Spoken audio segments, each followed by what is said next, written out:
بسم اللہ الرحمن الرحیم۔ ایم ایس نیوز HD5 کی ناظرین السلام علیکم۔ امید ہے کہ آپ لوگ سب خیریت سے ہوں گے۔ آج کا جو مین ٹاپک ہے کہ امریکہ کا ممکنہ حملہ جو ہے ایران پر، اس کی کیا صورتحال ہے، اور آخر میں اسلام آباد ہائی کورٹ میں جو کیس تھا ایمان مزاری اور اس کے شوہر ہادی علی چتھا کا، وہ کیا ہوا، اس کی تفصیلات آخر میں بتائیں گے۔ سب سے پہلے آپ لوگ یہ سوچ رہے ہوں گے کہ میں ہر ہفتے یہ کہہ دیتا ہوں کہ جنگ ہونے والی ہے، کہ ہوتی نہیں، گزر جاتا۔ سب سے پہلے آپ لوگوں کو یہ بتائیں کہ ہم انٹرنیشنل حالات اور جو وقوعات ہوتے ہیں اس پر بحث کرتے ہیں۔ دیکھیے، مڈل ایسٹ میں امریکہ کا کوئی نئی جنگ، مثال کے طور پر شام، ایران، عراق، اسی پر کوئی نہیں، لیکن سب سے معاملہ ہے ایران کا۔ ایران کے معاملہ کیا ہے کہ مذاکرات چل رہے ہیں، اور کیا چل رہے ہیں، اور امریکہ کے تمام جو جنگی جہاز، جو جنگی بیڑے ہیں، وہ بحیرہ عرب میں داخل ہو چکے ہیں اور وسطی ایشیا میں ہو چکے ہیں، اور قطر کے ایئر بیس سے بھی نکال چکے ہیں۔ کیا ایران پر زمینی حملہ کیا جائے گا یا کیا کیا جائے؟ سب سے پہلے یہ ہو سکتا ہے کہ ایران کے سپریم لیڈر پر حملہ کیا جائے، اور فوری طور، یا امریکہ یہ پریستے کر رہا ہے کہ ایران کی اعلیٰ حکام کہاں ہوں گے، وہاں ان پر حملہ کیا جائے، یا یہ دیکھیے، اگر امریکہ پہلی دفعہ حملہ کرتا ہے اور اگر ایران کے جو میزائل سسٹم ہے ان پر ناکام ہوتا ہے، اس کے بعد ایران کا جو فوری رد عمل آئے گا، اور امریکہ کی جانب سے مثال کے طور ان کے بیڑوں پر 700 یا 800 میزائل داغ دیے جاتے ہیں، ڈرون، اگر ان میں سے ایک بھی دفاع نہ کر سکا تو امریکہ کو بہت بڑا نقصان ہو سکتا ہے۔ اور دوسری بات یہ ہے کہ امریکہ پریشر بڑھانے کے لیے اتنی فوج نہیں لے کر آئے گا، اتنے بیڑے نہیں لے کر آ رہا ہے۔ جو ہمیں یہ ملا ہے کہ انٹرنیشنل، جس طرح جرمنی نے، سوڈان نے اور دیگر ممالک نے اپنے شہریوں کو کہا کہ فوری طور پر ایران چھوڑ دیں۔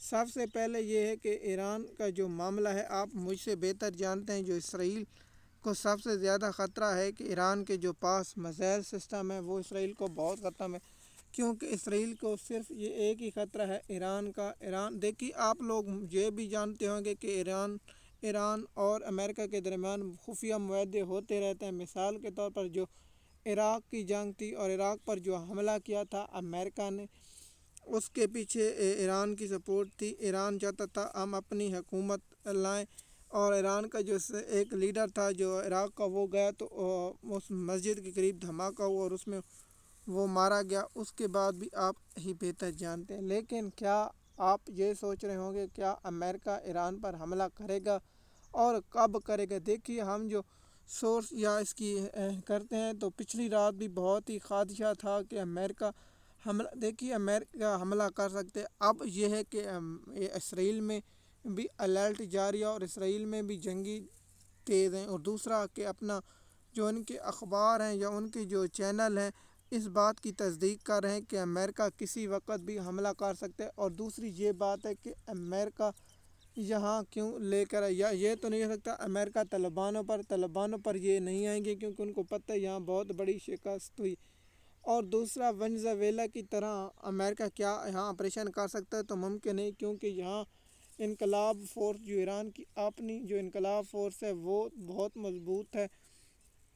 اور دوسرا کیا، چائنا، اگر امریکہ ایران پر حملہ کرتا ہے اور چائنا روس نہیں کرتا، تو پھر چائنا کے پیچھے کوئی ایسا ملک کھڑا نہیں ہوگا کہ جو امریکہ کے خوف۔ دیکھیے، میں نے پہلے بھی کہا تھا کہ یہ جنگ امریکہ اپنے پاؤں پر کلہاڑی مارے گا، اور یہ سب سے بڑا خطرہ ہوگا۔ اس کا افیکٹ پاکستان کے صوبہ بلوچستان پر بھی آ سکتا ہے۔ دیکھیے، جنگی حالات، جیسے انٹرنیشنل معاملات، یہ جنگ 10 دن زیادہ چل سکتی ہے، اور زیادہ 20 یا 50 دن تک بھی، یا سالوں تک بھی جنگ جا سکتی ہے، کیونکہ گوریلا جنگ بہت ہی زیادہ۔ ایران کے سپریم لیڈر کیا خفیہ مقام پر منتقل ہو سکتے ہیں؟ جی ہو سکتے ہیں۔ کیا ایران کے سپریم لیڈر جو اس وقت ہیں، کیا اس کو امریکہ ہیٹ کرے گا یا نہیں؟ یہ بھی قابل ذکر ہے۔ دیکھیے، جب پہلے اسرائیل نے حملہ کیا تھا تو ایران کے جو آرمی چیف، جو تینوں فورسوں کے سربراہ مارے گئے تھے، تو اس لیے اب بھی وہ جاسوسی کر رہے ہیں، جس کے بعد ایران نے بہت سے جاسوسوں کو پکڑا تھا اور ان کو سزائیں دی تھیں، اور زیادہ تر لوگوں کو۔ اب دیکھتے ہیں کہ ایران پر امریکہ کب تک حملہ ممکن ہے۔ دیکھیے، ہم نے کہا تھا کہ ایران ٹائم کر رہا ہے، اور ایران کے پاس ٹائم کتنا ہے، ٹائم چاہیے تو امریکہ کیا کر دیکھیے، میں نے پہلے بھی کہا ہے کہ امریکہ میں مڈ ٹرم الیکشن ہونے ہیں، مڈ ٹرم الیکشن کا یہ رزلٹ ٹرمپ اپنے ہاتھ میں ضرور لینا چاہتا ہے، اس لیے ایران میں جنگ کرنا چاہتا ہے، لیکن اس کو دینے کے پاڑی جا سکتے ہیں، کیونکہ صدر ٹرمپ نے یہ منافق نے کہا تھا کہ میں جنگیں بند کروں، لیکن اس نے جو غزہ کے معصوم لوگوں کا قتل عام کیا اس کا ساتھ دیا۔